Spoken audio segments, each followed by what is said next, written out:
What's it like to ride? I'll tell you what it's like to ride.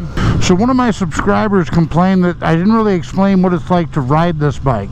I did a 1,000-mile review just kind of talking about the ownership of this bike, but I didn't really get into too much about what it's like to ride this bike. So today I'm going to get out and I'm going to ride this thing, and I'm going to let you know, I'm going to talk to you about what it's like. First of all, look how stable this thing is. This thing tracks perfectly, goes right down the middle, just no problem, hands free, it just goes straight on. So I don't know, that's one thing to talk about. But look at that, do you see that? It's 98 degrees.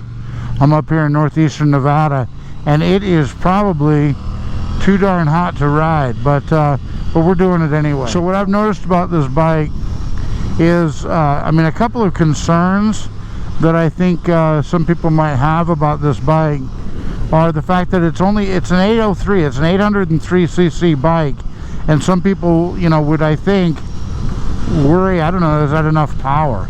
Well, it does have 75 horsepower and 50 foot-pounds of torque delivered to the rear wheel. Yeah, so here I am cruising along third gear, 55 miles an hour. We'll switch into fourth gear, and the tack's barely over 4,000. You know, it doesn't rev, you know, it doesn't rev real high, this bike. I mean, you have to really get on it to get up into that 6, 7, 8,000 range. Here's a little passing power for you. How's that? Yeah, that's pretty good. I did drop down into third gear, and I'll get back down, get my speed back down.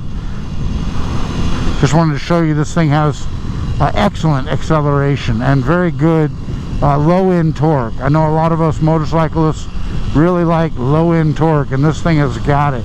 It also has no problem pulling away when we get up into higher speeds as well. It'll pull away. Okay, so now as we approach the freeway, I'm dropping down into third gear, dropping down into second gear, and I mean, this bike handles, it's just really nimble and light. It's only about 430 pounds wet, and so it's real easy to manage.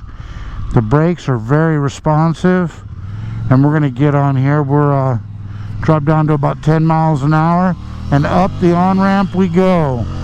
Into second, into third, and into fourth.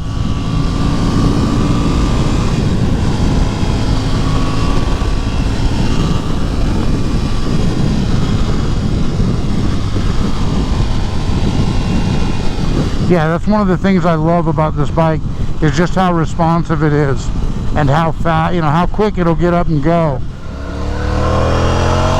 Second gear up to 50, third gear up to 60, fourth gear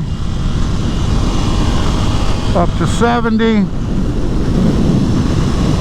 The thing is, it's for the thrill seeker in all of us, I think. I think this bike is definitely for someone who wants to get a little excitement into their life.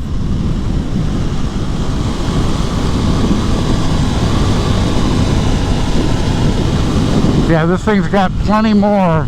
I took it up to about 80 miles an hour there in fifth gear. I still have sixth gear to go, and I haven't even tapped out fifth gear. So it's still, and it's hovering. The RPMs are low. They're in like the 4,000 to 4,500 range.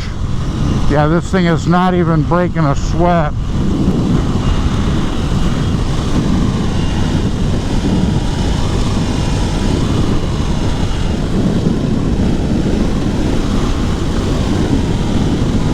This thing has plenty of power. Into sixth gear we'll go. Yeah, this thing has oodles of power, and it just wants to go. It's got way more. I tell you what, I don't think I am going to tap into and unleash the full power and magic that this bike has. It just you know, probably exceeds my my abilities to do so. But I tell you what, I can have a lot of fun trying. So back into 5th gear we go.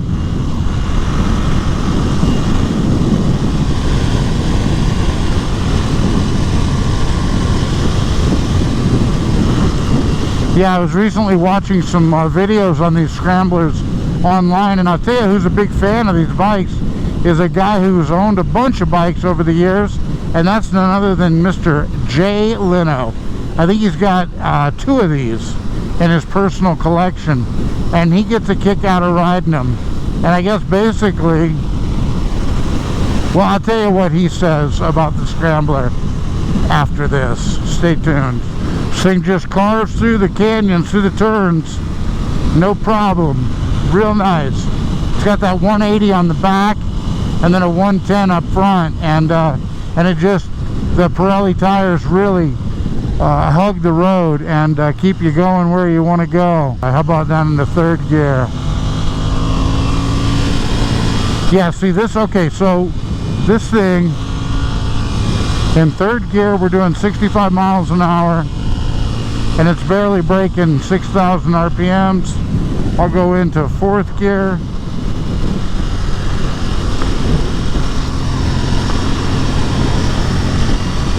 Nice sweeping right turn here.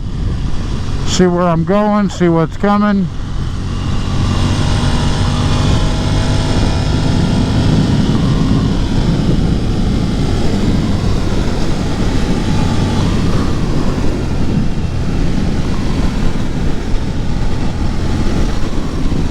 But it's the kind of bike, while it's designed, I think, primarily for the road, you could absolutely take it on a fire road or a gravel road or a dirt road without any real reservations. So basically, in the words of Jay Leno, when talking about this bike, this 2000, well, he was talking about an earlier version of this bike, but he basically said with the Ducati Scrambler, if you could just have one bike, the Ducati Scrambler would be a very good choice. And I absolutely agree. There it is, the 2022 Ducati Scrambler. If you could only have one bike.